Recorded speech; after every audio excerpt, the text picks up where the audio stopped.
Topic today is somebody who's awfully near and dear to your heart and really just a beloved member of the entire wrestling family, the one and only Jerry Brisco. I got to hear from you, though. How did you first meet him? Would it have been when you first went to WWE, or did you run across him somehow else? Nope, I never met him before. Now, obviously, I knew exactly who he was. His name precedes, himself everywhere he goes. And I'd never met him. I'd never met J.J. Dillon. But then after the match that I had with Savio Vega in Bethlehem, Pennsylvania, my tryout match, I came back and I remember asking Dutch. I said, because Dutch had walked out with me, I said, how was it? And he goes, well, that doesn't get you a job. I don't know what will. And I went back to the dressing room and nobody said anything. I thought, well, I guess it didn't get me a job. I'm going to WCW. And so I went to take a shower, and in comes JJ and Jerry Brisco, and sat there and talked to me while I was buck naked and offered me a job. That's the first time I met him. I don't think I met Jerry before the match. I met Bruce before, but I don't think I met Jerry. He was about the only one watching the match, by the way. Oh, okay. So I don't even know if JJ watched it. I don't know that for sure, but I know Vince did not watch it because Vince was in makeup getting stuff done because he was doing commentary at that point, I believe. And so Vince didn't see it. So Jerry went to Vince and said, hey, we got to sign this guy. And Vince said, who is it? And he goes, and he told him the name. Vince had never heard of me. And he said, is he that good? And he goes, yeah, but he's going to WCW tomorrow. If we don't sign him, he's going to go down there. We'll never see him again. And that's what Jerry thought, at least.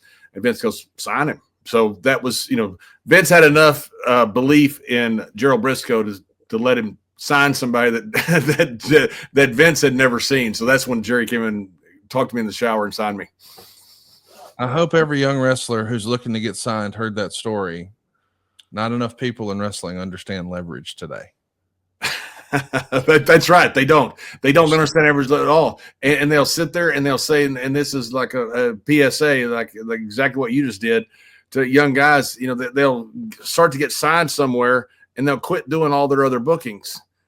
Dumbest thing in the world. You lose all leverage. You got to have some leverage in negotiation. The little nuggets, if you're really listening to the show every now and again. 100%. That right there is worth make people a lot of freaking money. That advice, a lot of money, their entire life. It'll make them a lot of money. Yes. Hey, so let's talk about the legacy of Gerald Brisco, because I know that, people who are listening to this know that he was an incredible tag team with his brother, Jack. And obviously Jack was the NWA champion, and, they had ownership interest in Georgia, and we're going to talk about all that stuff. But some little nuggets that I don't think he gets enough credit for. Like these days, people talk about, and rightfully so, Colt Cabana in high regard. I mean, he was the guy who really embraced the T-shirt business that ultimately became Pro Wrestling Tees. Mm-hmm. He was the guy who really innovated, for lack of a better word, pro wrestling podcasts. I mean, I know there had been audio streams before in WCW Live and all that sort of thing. But in the modern era, people give a lot of praise to Colt Cabana, and rightfully so. Yep. But once upon a time, we made our money at the merch table a little differently. We didn't have the WWE shop zone and things like that. Tell us about Gerald Brisco's innovations in that regard. Yeah, I sure will. And I want to go back real quick to the first meeting so I don't forget it, because it's important to at least to my life. Because when I was sitting there and Jerry offered me a deal, he said, hey, we want to talk to you. And I'm standing there buck naked in the shower, by the way. So grab my towel. And I was in there. I'm talking to him and J.J. Dillon, these two legends, that I had just heard of. And, of course, J.J. seen so much on television. And Jerry, too. And he says, we understand you're going to WCW. And I said, I am. And he said, we want to sign you. And I said, okay. And Jerry said, well, don't go to WCW. And I said, okay.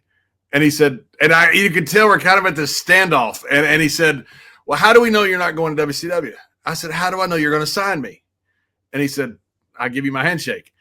And I'm sitting there, Conrad, and understand, I've worked for years to get to this point. This is the most important decision of my life that I'm going to make. I'm about to make a decision who I go to work for and who I will probably be working for the majority of my life, at least as far as importance for the rest of my life.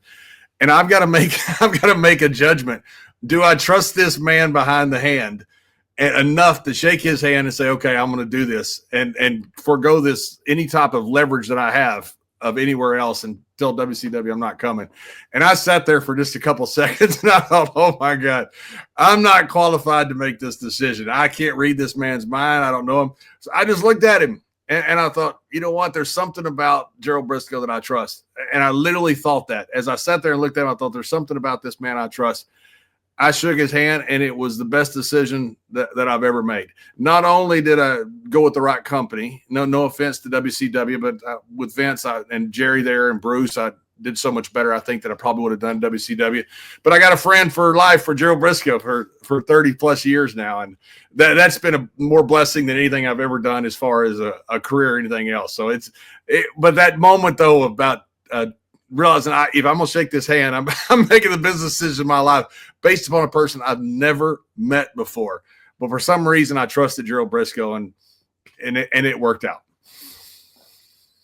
I love that story. And then to go on to the merch, yes. Jerry and Les Thatcher. Jerry went to a concert, and I can't remember which one it was. They're in the Carolinas. It may have been the Rolling Stones or somebody, and they saw. I can't remember. Jerry's told me the story many times. They saw the shirts that were being sold. And so Jerry thought this is a great idea to sell wrestling shirts. Nobody did it at the time. So Jerry and Les Thatcher both invented the wrestling shirt. Jerry has always been a guy. He and his brother Jack both. They're very, very smart people. Jerry's made a ton of money in his life off real estate, off of his body shop, and all of his investments. He's kind of just like this good-natured, fun guy. He's a very smart guy and a very good businessman. That's why Vince loved him so much. He's the only guy, by the way, who out-negotiated Vince. And Vince will tell you that to this day. That I'll tell you the joke in a minute about what Vince has said about 1,000 times that I've heard about it. But Jerry came up with this idea of the T-shirts with Les Thatcher. They would print these T-shirts up and then keep them in an extra bedroom in their closet. I mean, they're not just saying, hey, print some shirts. They did this themselves. I mean, they were making a ton of money off this stuff. And then as anything happens, the promoter comes in and says, hey, we won't take a cut of that. And then it's, kills the deal. But they had to create the merch table. The merch table that you have now, they had no place to sell them. So when they first pitched this idea to Crockett goes, I don't care, sell whatever. So then they realized they don't have a place to sell them. So they created the merch table.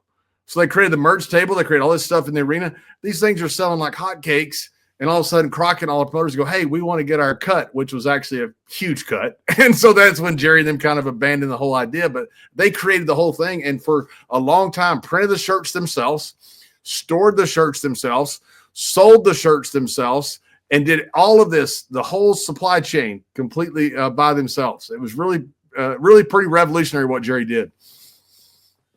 I love hearing you talk about your pal Jerry. I do want to hear, you have somewhere in your notes here for me, Sawyer Brown. There was an incident with Sawyer Brown. What is it with guys on our podcast network and Sawyer Brown, whether it's Bruce or was there for you? Did Bruce have something with Sawyer Brown? Everybody feels like they're talking about Sawyer Brown, and I'm like, I don't even have one Sawyer Brown song on my phone. I couldn't tell you one song that I got to pay more attention, but what happened at Sawyer Brown with you and Mr. Brisco? Well, first of all, Sawyer Brown's awesome. And they were either in Nashville or Knoxville, and they were going to play on Monday Night Raw or SmackDown or something, whatever it was. And a lot of these groups, when they came in, they would do their sound check. Well, all the boys and girls are out there, going over the matches and stuff like that. So invariably, I mean, these bands are good. Sawyer Brown's awesome. So they're sitting there playing their song, doing a sound check. And so all the guys are starting to listen, and sing along, the guys that knew it and they're having a good time. So Sawyer Brown goes through his entire set. It was really cool. It was just for the boys and the crew and people like that. Well, Gerald Brisco is a huge country music fan. So he's sitting there just listening to Sawyer Brown, bebopping along as Oklahoma people do, whatever they do. I'm not sure. They're different people. They're further down the evolutionary chain. People in Oklahoma most of them are about 1 to 2 generations from all fours. So they're a little further down the evolutionary chain, but he's sitting there bebopping to this music. And I sneak up behind him and I jump him and I pin him between a rail and the floor. And I'm 300 pounds at the time, even though he's a great wrestler. I've got him. He can't move. And Sawyer Brown stops the concert. He goes, folks, we need to stop for a minute. Somebody's getting their ass whooped. And everybody starts laughing. So now I realize I've really screwed up because I've got to get off of him at some point. And when I do, he's going to get me. So I did the manly thing. I took off running and hid from him the rest of the day. So now Bruce, Vince, and Jerry go to that night to a bar, and the DJ announces, hey, folks, we'd love to say the owner of WWE is here, Vince McMahon. Brother Love, Bruce Prichard, and the man who got his ass whooped by a Texan. So now Jerry, because you can imagine who set that up, our friend Bruce. Oh, yeah. So now Jerry is furious. He's sent off for shoes. He's sent off for shorts. He wants to fight me the next day. He legitimately wants to fight me. And like, for one, he's my boss. And two, he's like this. He's on the all-century Oklahoma State team. So this probably is not going to end well for me because I've tried Jerry many times. It does not end well for me when I try Jerry. It does when I sneak up on him and then run off like a coward. But Jerry had it up on the board, Bradshaw versus Brisco, all this shit. I'm like, oh my God. So all day long, I'm just trying to hide from it because I know it's coming. There's no way this is not going to be good. So finally Pat calls me into a room.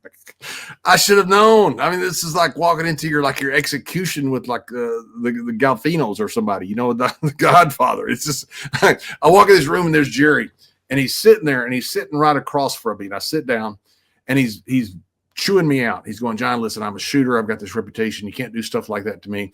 I don't realize at the same time, Conrad, only in hindsight, that he's taken off his watch. He's taken off his jewelry. In hindsight, I realize this. But at the time, I don't realize it because he's chewing me out so much. So I said, Mr. Brisco, I'm sorry. I was just having fun. He goes, we can't just have fun all the time. You got to just. So finally I said, fuck, Jerry, I'm just having fun. It's not that big a deal. And when I looked down, he jumped me. So there's two chairs. My feet are in the chair, in the thing. And when he jumps me, I look up and I go, oh my God. So I land on my back and I've still got the chair around my feet. So I think, well, what do I do? All I can think of is, because I still got this chair on my feet, I spin over and I give him the rear naked choke.